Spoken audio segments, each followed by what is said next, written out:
Bonjour à tous. Je viens vous faire un petit partage. Ça fait longtemps que je ne vous ai pas partagé mes pensées.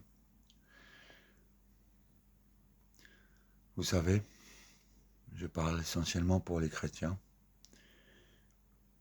pour ceux qui lisent aussi la Bible, parce que beaucoup sont chrétiens mais lisent très peu la Bible ou juste ce qui leur arrange.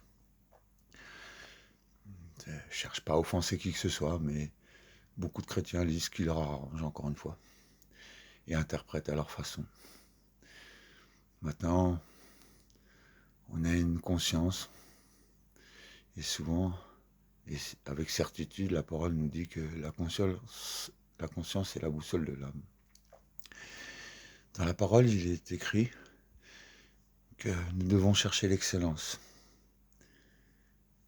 Paul disait que nous devons tendre vers la perfection, même si ça peut paraître impossible aux yeux de certains.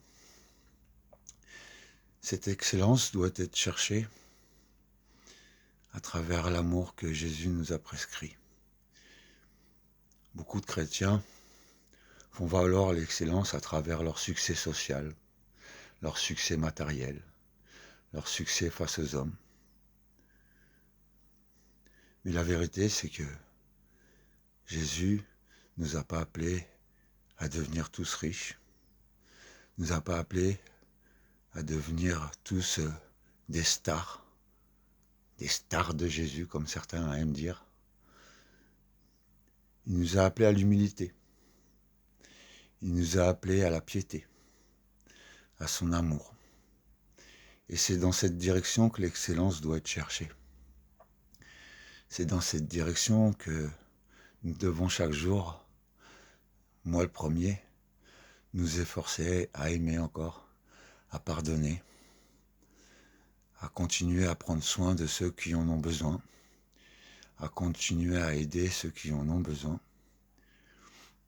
à continuer à relever, encourager, mais avec des vrais actes et des vraies pensées profondes et sincères. Pas juste « vas-y, tiens bon mon frère, ça va aller, Jésus est avec toi ». Non, Jésus est avec le cœur. Jésus est avec ceux qui marchent avec le cœur. Le jour où il faudra présenter son pot d'huile, sa lampe, comme on dit, je ne suis pas sûr que votre succès ou votre richesse ou le succès face aux hommes soit ce qui remplisse votre lampe d'huile. Bien sûr, Jésus ne nous a pas dit que le riche était maudit, mais il dit aussi que le riche, pour rentrer dans le royaume des cieux, c'est comme un chameau qui voudrait rentrer dans une tête d'épingle.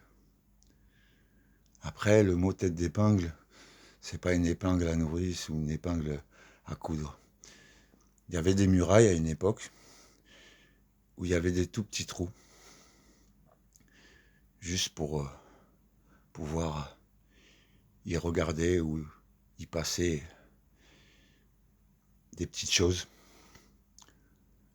Malheureusement, beaucoup prêchent le succès et font culpabiliser les pauvres qui marchent avec cet amour de Jésus et font mettre en valeur toute leur richesse, leur succès. Jésus ne nous appelle pas à devenir des stars. Jésus nous appelle à l'humilité. Jésus nous appelle à cet amour inconditionnel qui peut pardonner même au pire des meurtriers.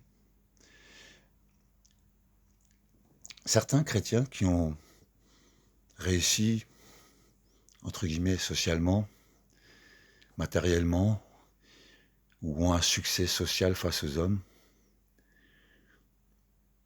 eh ben, beaucoup, par le passé, et même jusqu'à maintenant, je le sais, me décrédibilisent. Mais ça ne me touche plus à l'heure d'aujourd'hui, parce que je sais que tout ce que me demande Jésus, c'est d'aimer et de pardonner.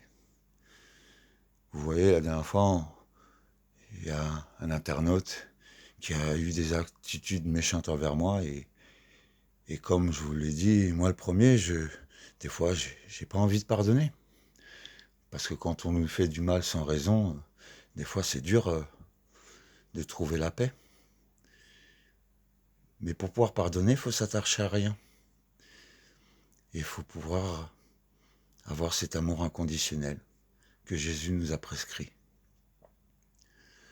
Alors j'encourage aujourd'hui tous ceux qui sont dans une vie précaire ou pauvre, mais qui cherchent chaque jour cet amour en vérité, dans leur cœur. L'amour de Dieu est en nous. Ne cherchez pas Dieu à l'extérieur. Vivez cet amour. Vivez chaque jour cet amour. Pardonnez même ces gens qui se prétendent être plus proches de Dieu que vous. Ne cherchez pas à vous comparer à eux. Ne cherchez pas à même les blâmer, parce qu'ils sont plus à plaindre qu'autre chose. Si Dieu t'a donné un succès ou une richesse ou une notoriété, c'est pour l'offrir, parce que Jésus a offert et nous demande d'offrir nos vies. Dans cette parole qui est 1 Jean 3,16, ayant connu l'amour qu'il a donné pour nous, nous aussi, maintenant, nous devons donner nos vies pour les frères. Beaucoup oublient cette parole, aiment à dire que Jésus sauve. Mais ce qui sauve, c'est l'amour. Quelqu'un qui est touché par l'amour sera sauvé. Si ton discours, ta prêche, il n'y a pas d'amour dedans, tu toucheras personne, tu convaincras personne. Et au pire des choses, c'est que tu feras culpabiliser celui qui a peu et qui avance humblement avec amour. Voilà mon message aujourd'hui. Cherchez l'amour de Dieu, transmettez-le et transmettez ces valeurs qu'il nous a prescrites avant de chercher quelconque succès ou quelconque notoriété. Que le Seigneur vous bénisse, qu'il réveille vos cœurs et qu'il les apaise et qu'il vous conduise. Ainsi soit-il.